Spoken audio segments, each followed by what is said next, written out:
lecture series. How's that for a mouthful introduction? We are very honored to have a very distinguished guest who is all about humility and humbleness if you get to know her. And I encourage you all to get to meet our speaker for today, Sandra de Castro Buffington. My paths crossed with Sandra at the University of Spoiled Children, USC, in 1989, when Sandra, who at that time worked with USAID. No, okay. Johns Hopkins University. Johns Hopkins University was, in essence, the lead from Johns Hopkins University, collaborating with some of us at USC to enable the first international conference on entertainment, education, and social change. And that happened to be an area of work that I have pursued professionally, and which Sandra has actually supported and funded from her big offices in Washington, D.C.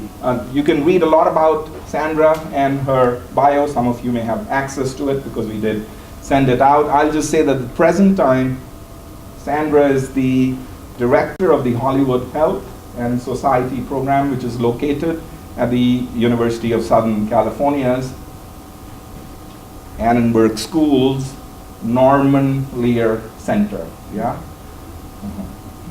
That's pretty impressive. And she'll tell us about the work that the Hollywood Health and Society program does in Hollywood, but not just in Hollywood, because Hollywood is Hollywood planet. You know? And so the issues that they tackle in Hollywood, when a storyline gets on Bold and the Beautiful and it deals with HIV/AIDS, it is watched in about 150 countries on any given day by about 450 to 500 million people every single day. So the implications for the portrayal of accurate health information to reach that kind of an audience in one go with one show, and you work with multiple shows at one time, you can just imagine if we are in a program of communication, the implications it can have.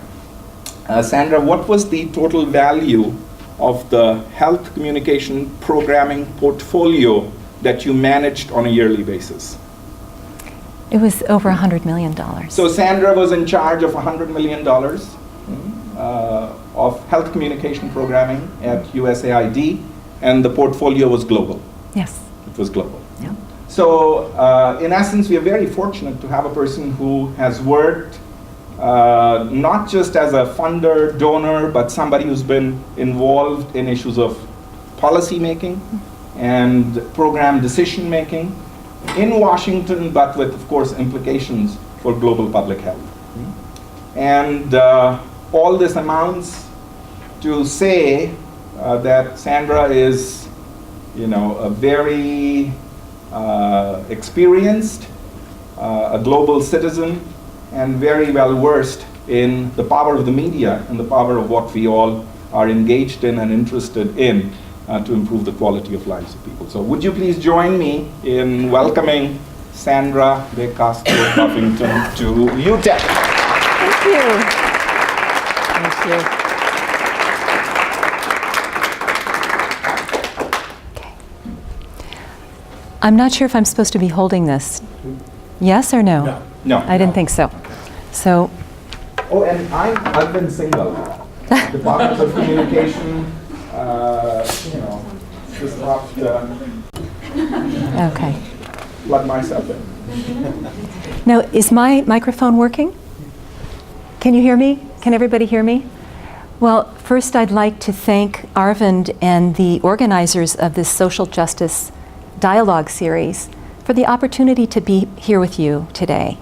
It's really a privilege. I had no idea that we had small Bhutan here on the border of the US and Mexico. It's such an amazing convergence of cultures, and it's really a privilege to be here. What I'd like to do is talk with you about Hollywood Health and Society today. But before we start, for those of you who weren't in the class last night, I'd like to ask you, what do you think of when you think of entertainment? What words come to mind? Entertainment is just a word. Celebrity. Celebrity. Pastime. Enjoyment. Pastime, enjoyment. Empowering. Empowering. Relaxation. Relaxation. Eye candy. Eye candy. Eye candy's okay. You can have as many words as you want. What else? Fun. Fun. Okay. Movies. Movies. Okay, that's great. So there are many words that come to mind when we think of television and of entertainment. But I'm going to ask you to think of entertainment differently. To think of it not just as a leisure activity, but as the way that messages grab and hold our attention. And think of it not just as a sector of the economy, but as a driving force, maybe the driving force of daily life today. And you can think of politics, religion, education, commerce, the arts. Today, there is scarcely a domain of human existence unaffected by the battle for eyeballs, the need to stimulate, to entertain, to play with us, to tell us stories. The stakes for society are enormous. And that's why we work with entertainment education. And this is a definition that comes from a very important book written by your professor, Arvind Singhal, and our colleague, Ev Rogers, who we loved very much. And it's really the process of purposefully designing and implementing a media message that both entertains and educates. And we know that this can change knowledge, attitudes, and behavior, and it can shift social norms. And there are many forms of entertainment education. This is not new. It's often driven from the bottom up, from the grassroots to treetops. And it has been used for political and social change, which has impacted health over the years. And I'm sure you recognize Martin Luther King, but do you recognize the woman on the right? For those of you who weren't there yesterday. Is anybody? Leading figure in health worldwide. This is Margaret Sanger, and she was the founder of the birth control or contraceptive movement. Very controversial, and I'm going to read you this quote from H.G. Wells. Actually, I didn't bring it today. This is a different one. But there was fierce opposition to her ideas, but she gradually won support, and obviously contraception and birth control has become available worldwide. So one of the other things we know is that television is a very important channel for entertainment education. And from the Health Style Survey data, we know that 58% of primetime viewers and 67% of daytime viewers report learning something new about a disease or how to prevent it from scripted television shows.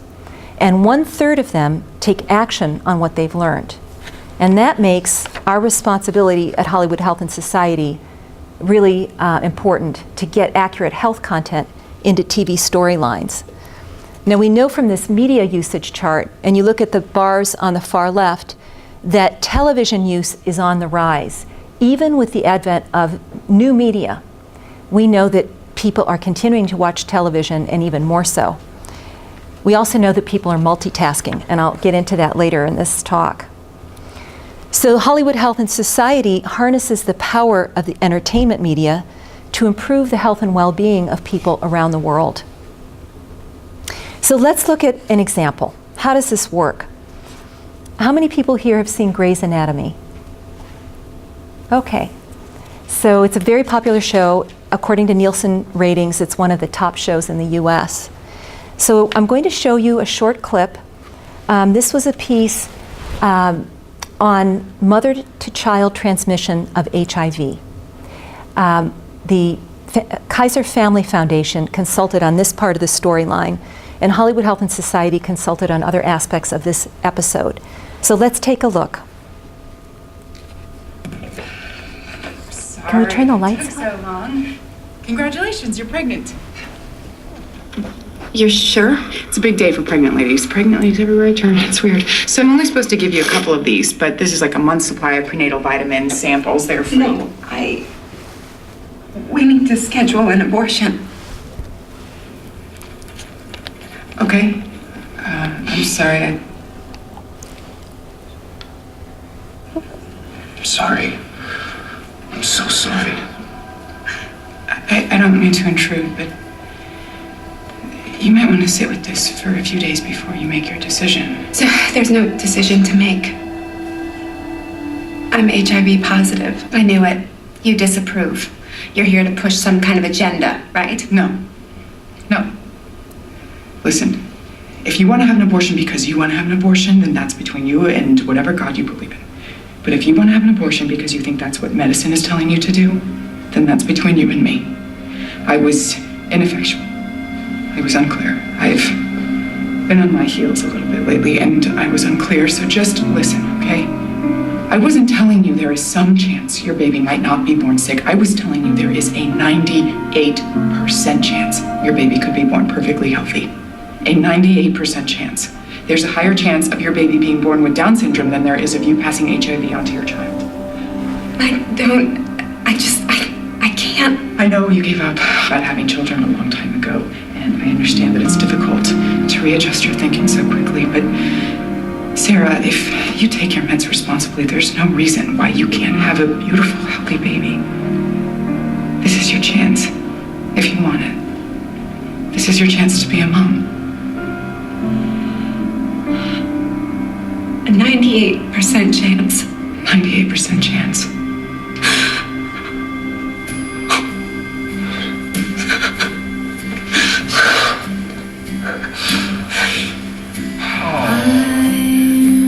Thank you.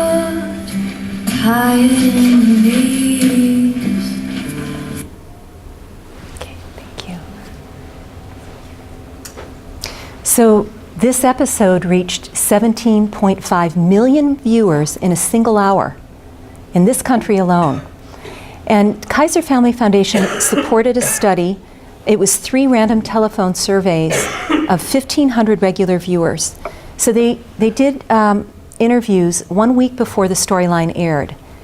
And they did one a week after it aired, and then 6 weeks later. And so I'm going to look at just one finding, which was the answer to this question.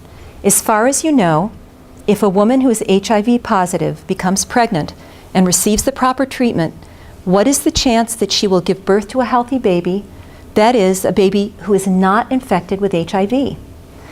Before the episode aired, only 15% of respondents got the answer right.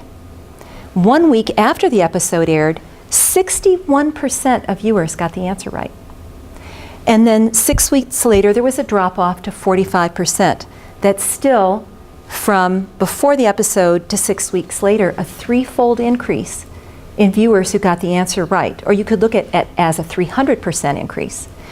And so if you do the math with 17.5 million viewers, that means that 8 million people learned from this episode for the first time that there is a way for an HIV-positive woman to have a baby and have a healthy baby. By any measure, that's a success. We know that this information can have a big impact on public awareness, and we also know that repetition of the information is important. So Hollywood Health and Society's objectives are to increase the accuracy of TV health content and to educate TV writers about health issues.